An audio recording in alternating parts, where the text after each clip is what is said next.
On most streets, you can probably find some kind of construction. You can see people looking out their windows, trying to see what it is. It's behind a house that sits along Tate's Creek, across from Morton Middle School. But just because it's behind a house doesn't mean you can't see it. I think it's just the size that gets everybody. Lee Chapman rents the house that's getting a big steel addition. It's a conversation starter, that's for sure. I'm going to charge $25 from now on, I've decided. And a conversation is just what you'll get with the man who's building it. While I was laying there, I said, gee, I always wanted my Ferrari. And I got money sitting in the bank and no kids and no wife. Glad I got a haircut today, aren't I? Yeah. Nothing to do. I'll just buy one. And one, and that's how it started, eventually turned into 38 cars. No, we're not going to run that one. Mostly Ferraris and Maseratis. No, I just like Italian cars.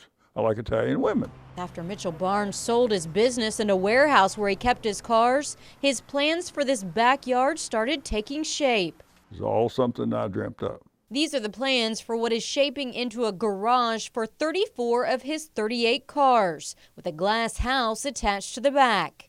Why so much for a garage? Because I want it.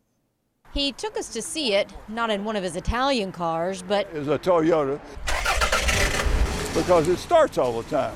If you want to walk next door across that path, and you can see Pete Townsend's Ferrari in there. He showed us the 5-ton doors. They're aircraft hangar doors. Meant to open to what he pictures as a dining hall in a castle.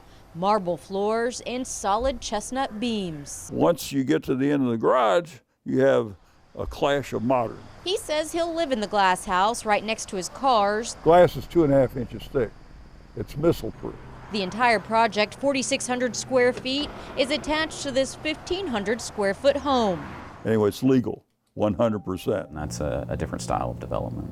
Jonathan Hollinger with Lexington Planning and Zoning says the area of Barnes's development has few restrictions in regard to what you can build. Within that box, you can build 35 feet tall, and there's really no other restriction on the property. This is the building permit for the garage. Hollinger says it was properly reviewed and approved by the Division of Planning. I could put this out on a lake somewhere, but Starbucks I'd have to drive too far. He did go through all the proper channels. It was professionally designed and got his permits well before he started work. It is unusual, he admits, for a steel structure to plant here where boards and bricks are more common.